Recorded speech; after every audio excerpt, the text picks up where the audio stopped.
Amin. Bismillahirrahmanirrahim. Alhamdulillah rabbil alamin wassalatu wassalamu ala habibi rabbil alamin sayyidina Muhammadin wa alihi wa sahbihi ajma'in. Amma ba'd. Faqala al-musannif wal ulama alladhina kutibat aqwaluhum fi hadzal kitab al-mubarak hafizahumullah wa rahimahumullah wa nafa'ana bihim wa bi ulumihim wa bi ulumi syekhina wa bi ulumil ulama'il 'amilin fid dharain. Amin. Babu salatil aidain, bab tentang solat Idul Fitri dan Idul Adha. Minta maaf, pintunya dikunci jatuh. Pintunya dikunci jatuh. Dia masuk keluar belakang. Bab tentang solat Idul Fitri dan solat Idul Adha. Kemarin sudah kita baca beberapa sunnahnya. Di antaranya kemarin mengakhirkan solat Idul Fitri sampai naiknya matahari sampai 2 tombak. Kemudian melaksanakannya di masjid. Kalau tidak cukup di lapangan, menghidupkan malam-malamnya dengan ibadah, minimal solat isya dan subuhnya berjamaah. Kemudian mandi sunnah hari raya bagi siapapun, bukan hanya bagi yang ingin solat. Yang tidak solat pun disunnahkan mandi hari raya, dan mulai waktunya dari tengah malam. Kalau Jumat, sunnah mandinya mulai subuh. Kemudian sunnah selanjutnya yang kelima, at-tatayyub wa tazayyun, memakai wangi-wangian dan memakai pakaian, memakai sesuatu yang indah-indah, yang bagus-bagus.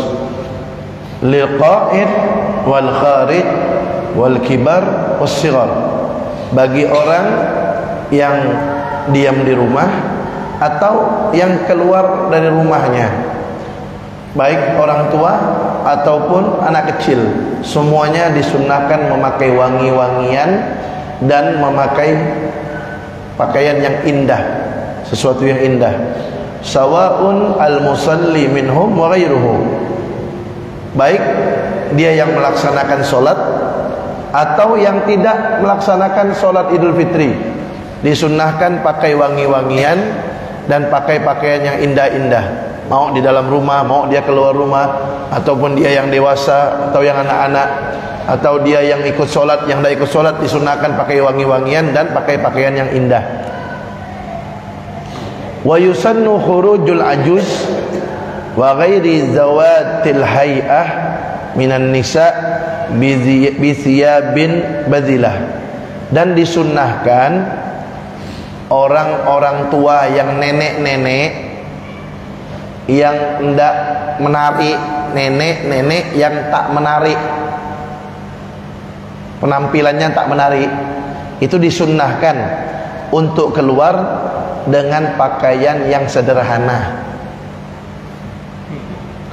Wa amma syabbah, wa amma syabbah, adapun perempuan yang muda-muda, wa zawatul hay'ah, atau perempuan yang penampilannya menarik, fayukrahu, maka dimakruhkan, lahunna, bagi perempuan muda dan menarik itu dimakruhkan bagi mereka, hudurul aidain, menghadiri solat Idul Fitri dan Idul Adha. Wa salatuhunna fi buyutihinna afdal, dan solatnya perempuan yang muda-muda dan perempuan yang penampilannya menarik itu lebih afdal solatnya di rumah. Jadi kalau perempuannya muda, penampilannya menarik, tapi dia nutup aurat, tidak nimbulkan fitnah, cuman dia cantik, penampilannya menarik, bodinya bagus, tapi dia nutup aurat, tapi dia tidak nimbulkan fitnah, itu makruh hadir solat Idul Fitri atau Idul Adha di masjid atau di lapangan. Lebih bagus solatnya di rumah. Tapi kalau dia buka aurat atau nimbulkan fitnah, haram dia keluar. Bukan makruh lagi. Dia keluar misalnya pakai pakaian yang buka aurat, bukan makruh, haram malah dia keluar. Tapi kalau dia nutup aurat, tidak nimbulkan fitnah, tidak bersolek-solek, tidak berdandan-dandan, tapi cantik, body menarik, makruh keluar. Lebih afdol solat di rumah. Kalau nenek-nenek yang udah tak menarik orang dah, itu sunnah dia keluar. Nenek-nenek sunnah keluar. Nah, kemudian as-sadis yang keenam, al-bukur li ghairil imam. Awal-awal datang menuju solat Idul Fitri, Idul Adha itu awal-awal, kecuali imam. Imam tidak disunnahkan datangnya awal-awal, tidak. Selain imam disunnahkan awal-awal. Sudah kita pernah bahas kemarin bahwasanya yang lebih afdal itu imam langsung jadi khatib, itu paling afdal. Tapi kalau imam lain, khatib lain tidak apa-apa. Tapi lebih bagus dia juga khatib, dia juga imamnya. As-sabi yang ketujuh nih, al-mashyu ilaiha dhahaban warujuk bi tariqin akhar agsar. Ketika pergi berjalan atau pakai kendaraan menuju ke masjid, cari jalan yang lebih jauh. Pulangnya cari jalan yang lebih dekat menuju rumahnya atau menuju tujuannya. Lianna ajraz zahab a'zam, karena pahala ketika pergi itu lebih besar daripada pahala ketika pulang. Makanya ketika pergi cari jalan yang agak jauh. Jadi misalnya dia tinggal di kompleks ini, ketika pergi mutar, cari jalan yang jauh.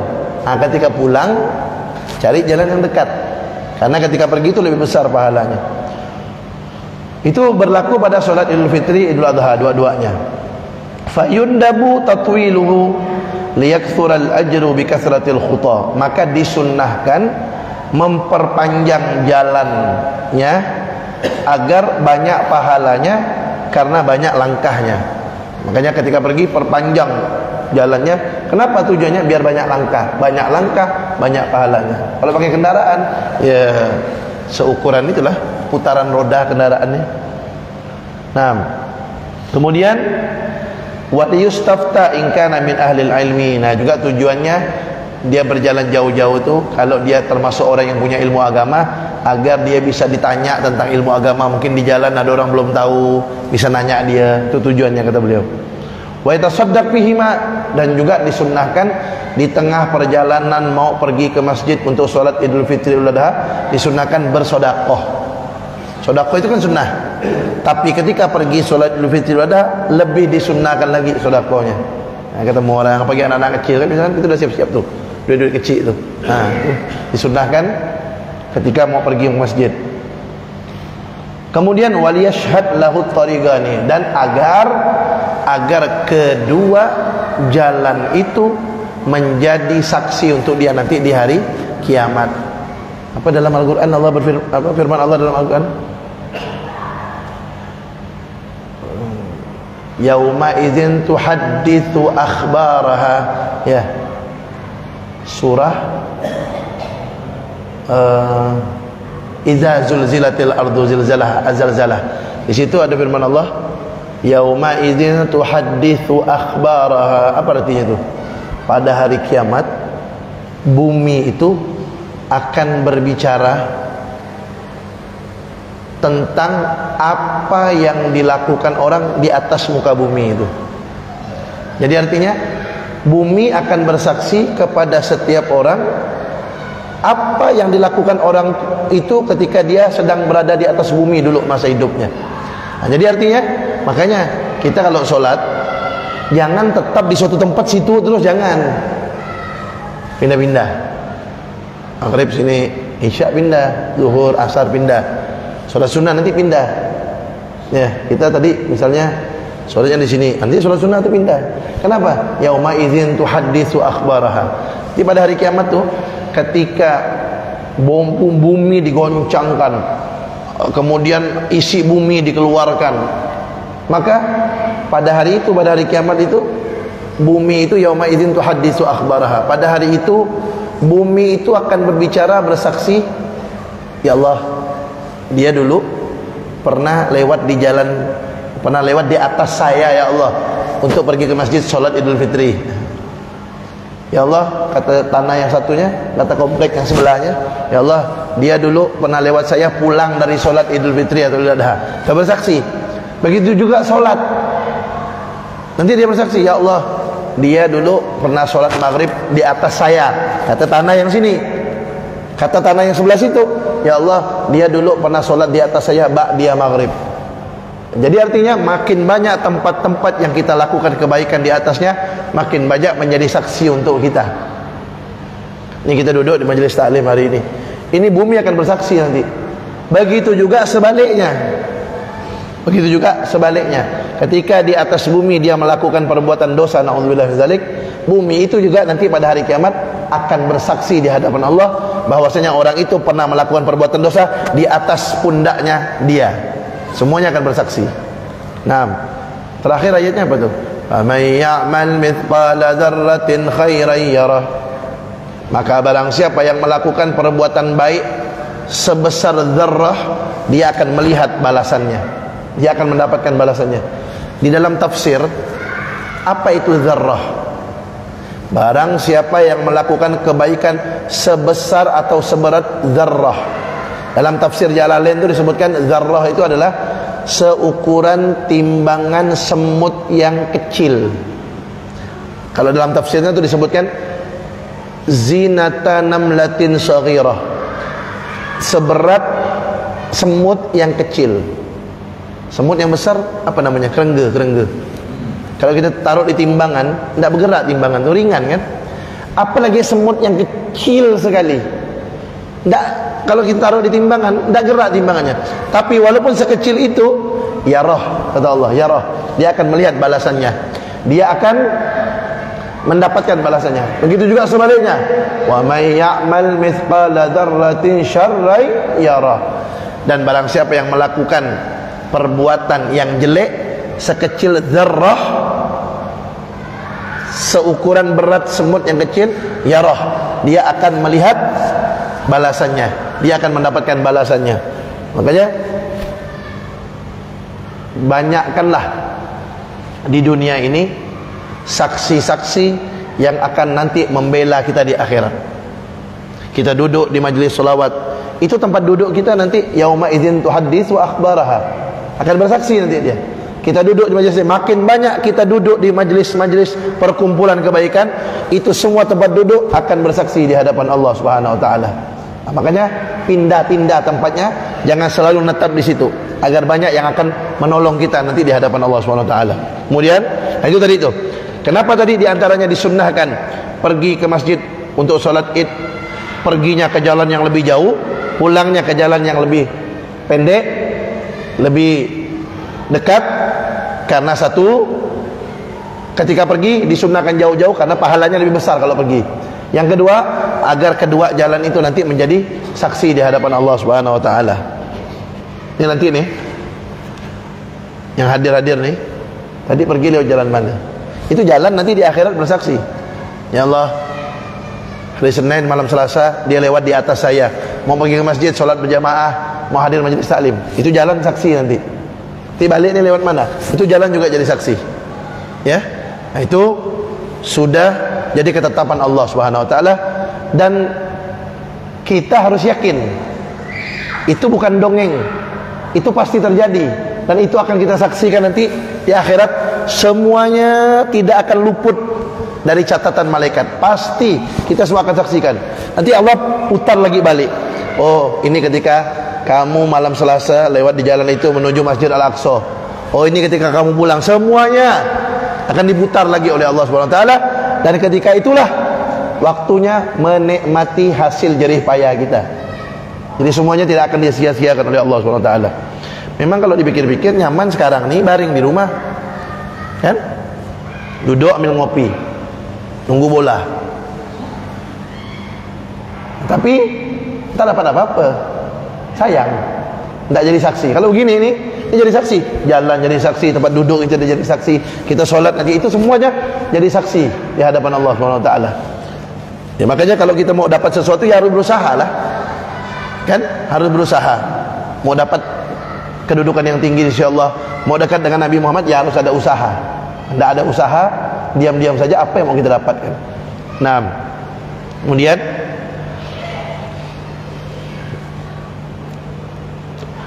yang kedelapan, ta'jilu salati Aidin Nahri fi awwali waqtiha. Nah, menyegerakan salat Idul Adha di awal-awal waktunya. Jadi sudah boleh waktu itu kan, boleh solat Idul Adha itu sudah boleh waktunya itu sekitar 100 menit setelah solat subuh. Ya, namanya waktu isyraq, waktu syuruk. Nah, itu udah boleh solat Idul Adha. Nah, lebih bagus kalau Idul Adha awal-awal dikit. Disebutkan sunnahnya. Besok jam 4 lewat 5 subuh, jam 4 lewat 5 kurang lebih. Berarti kira-kira syuruknya 100 menit setelah itu.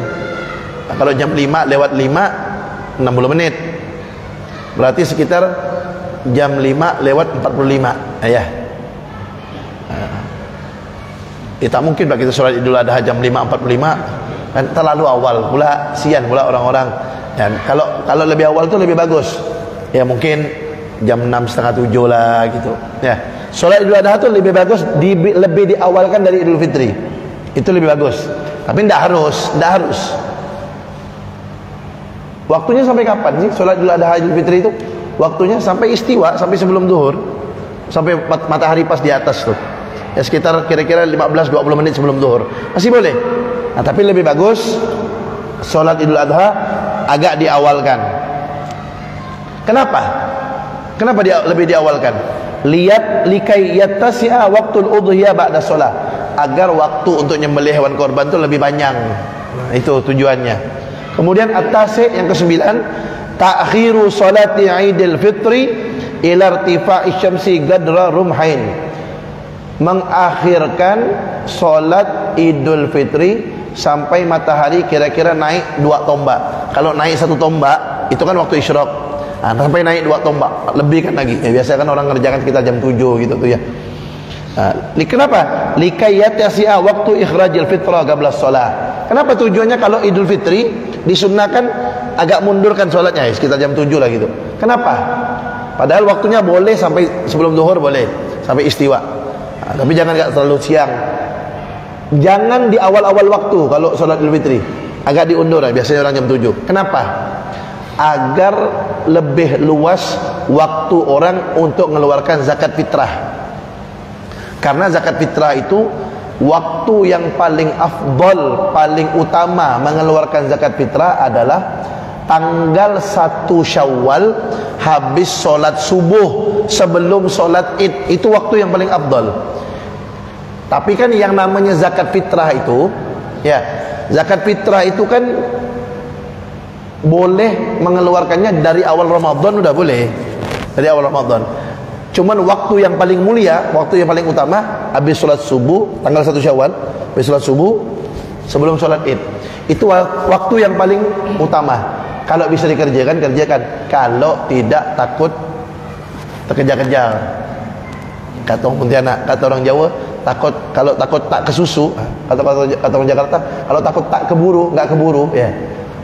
Mas langsung ketawa kalau ada bahasa Jawa. Takut kesusu aja, kalau kesusu, ya keburu. Habis subuh takut ini segala macam repot, tidak apa-apa sebelumnya. Tapi kalau bisa, habis subuh, ya, habis subuh sebelum sholat Id. Itu waktu paling mulia mengeluarkan zakat.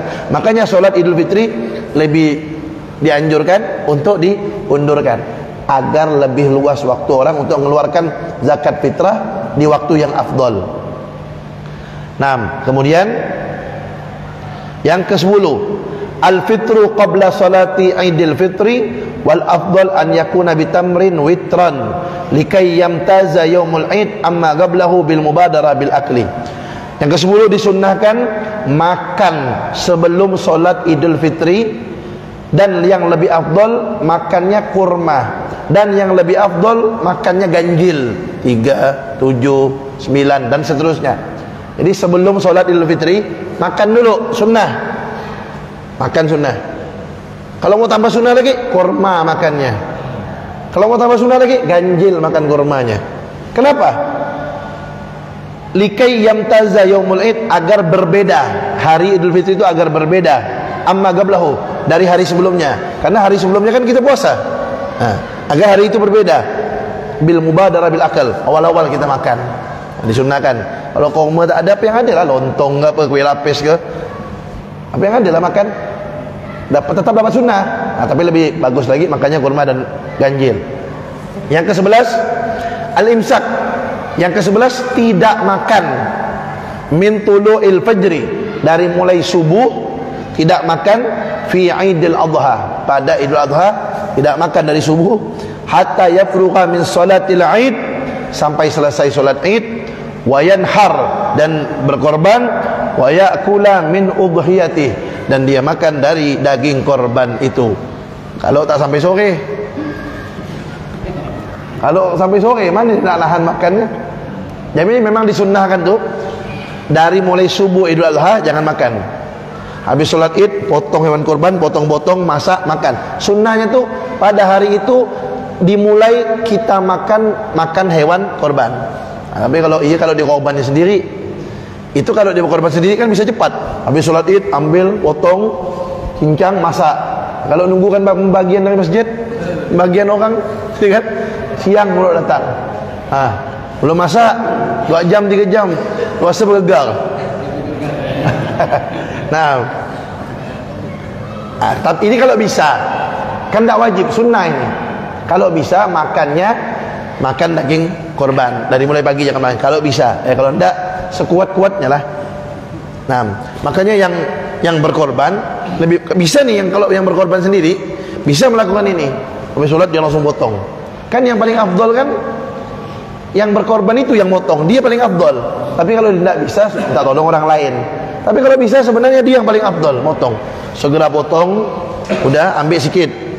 Ambil lah tuh sisanya. Karena minta sikit ya, potong. Mau cari sunnah nih, potong, suruh istri masak. Ya, sholat Id paling jam 7:30 selesai.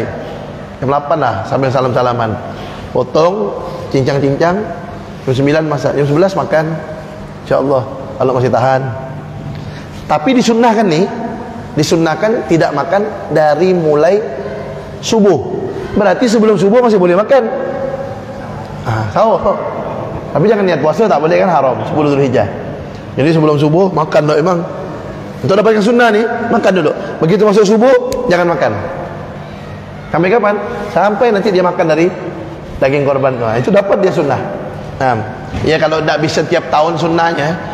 Kalau tidak bisa tiap tahun kita melaksanakan sunnah itu, ya minimal setahun sekali kita pernah lah. Kita tidak makan dari mulai subuh Idul Adha sampai kita makan dengan daging hewan korban. Minimal setahun sekali kita pernah lah lakukan itu. Jangan sampai tidak. Kemudian kaifiyatu salatiha. Dah 11 tu sunnahnya. Sunnah Idul Fitri Idul Adha. Cara solatnya, hiya rak'atani yusannu fihima, dia melaksanakannya 2 rakaat, dan disunnahkan di dalam 2 rakaat itu sunnah, bukan wajib ya, sunnah, an yukabbira fi rakaatil ula 7 takbirat yaqinan baina du'ail istiftah wa ta'awud, wa fi rakaatis tsaniyah 5 takbirat.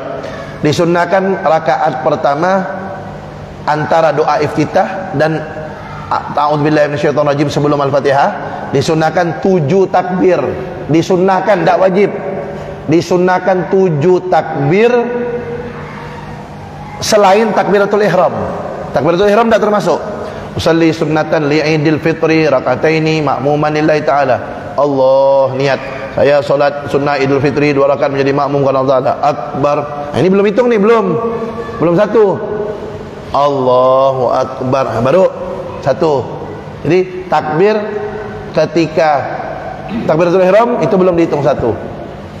Kemudian setelah sujud kedua, rakaat pertama nih udah sujud, ketika mau berdiri rakaat kedua, Allah, berdiri rakaat kedua, Allahu Akbar.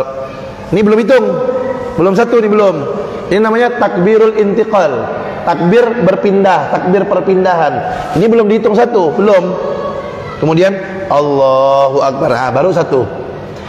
Rakaat pertama takbirnya 7, rakaat kedua takbirnya 5. Disunnahkan di sela-sela takbir baca subhanallah, alhamdulillah, wala ilaha illallah, wallahu akbar.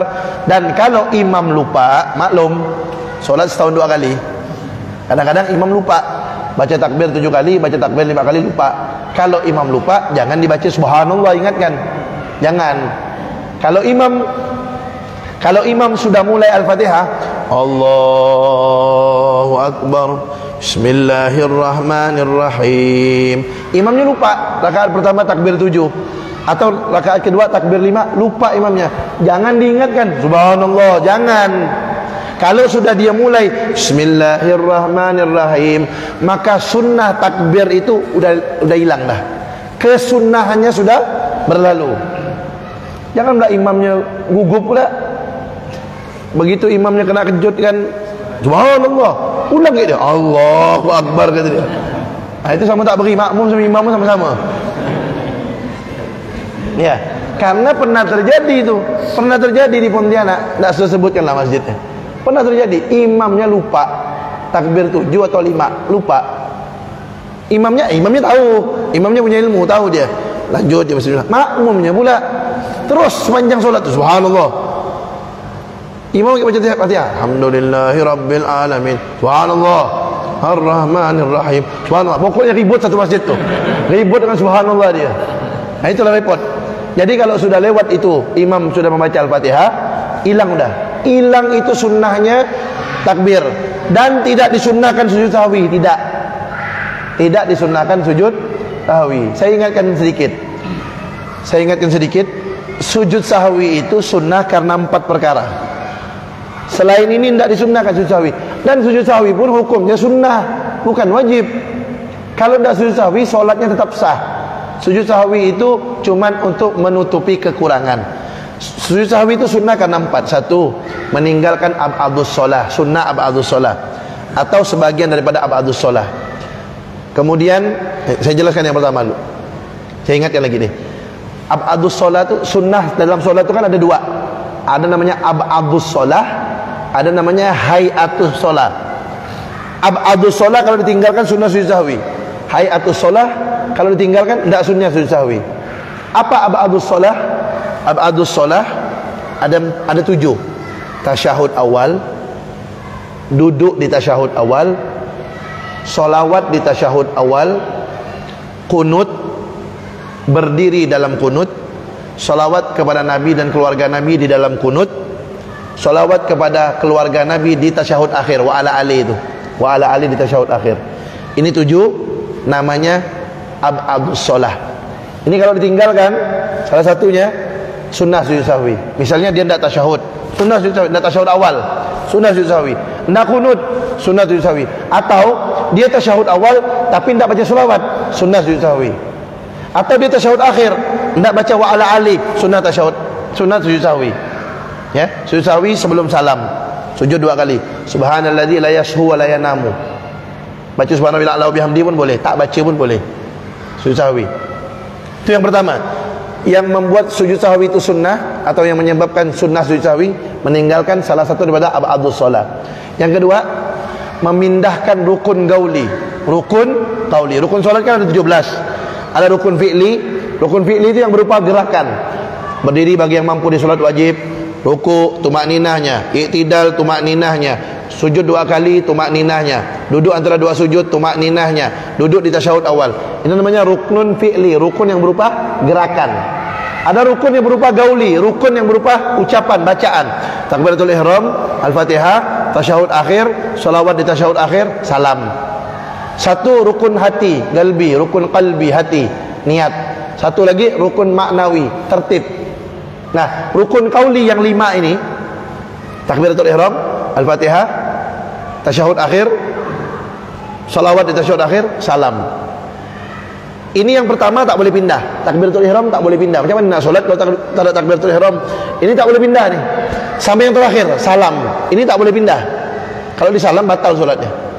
Tapi kalau yang 3 ini, Al-Fatihah, tasyahud akhir, salawat di tasyahud akhir, kalau dia pindahkan bukan pada tempatnya, sunnah di sujud sahwi. Misal, dia lupa baca Al-Fatihah waktu berdiri, lupa.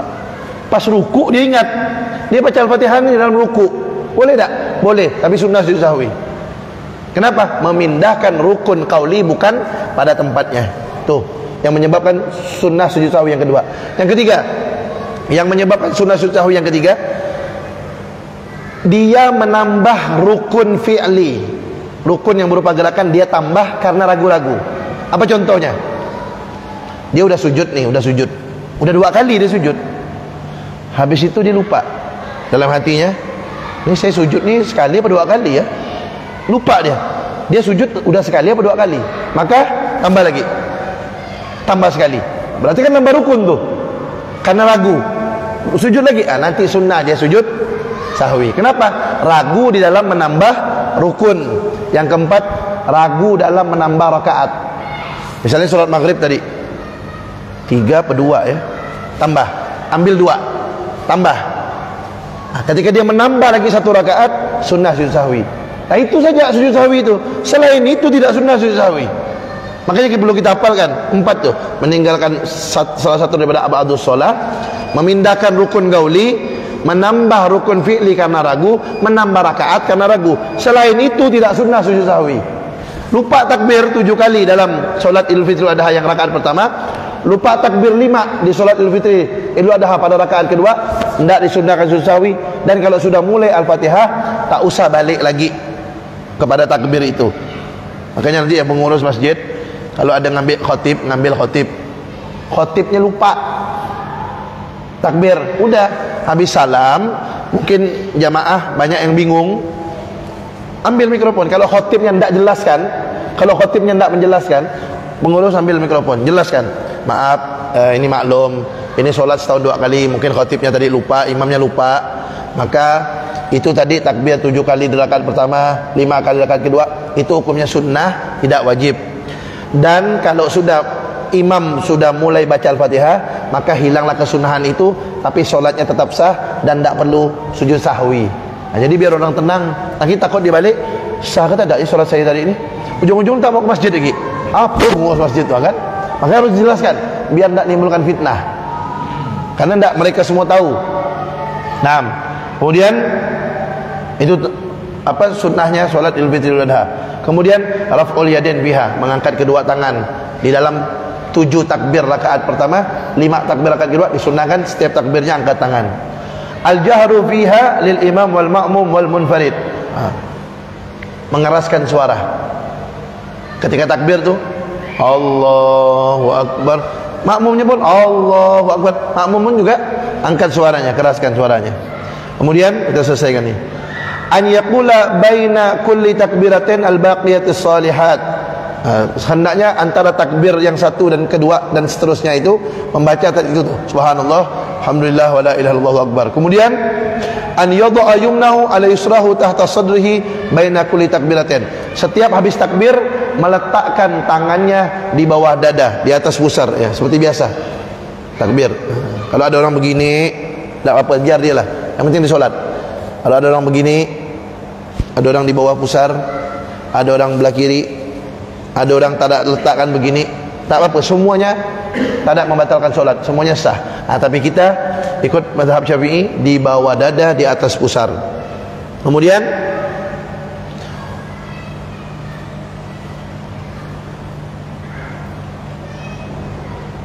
waslut takbirat bitta'awud, menyambung takbir-takbir itu dengan ta'awud.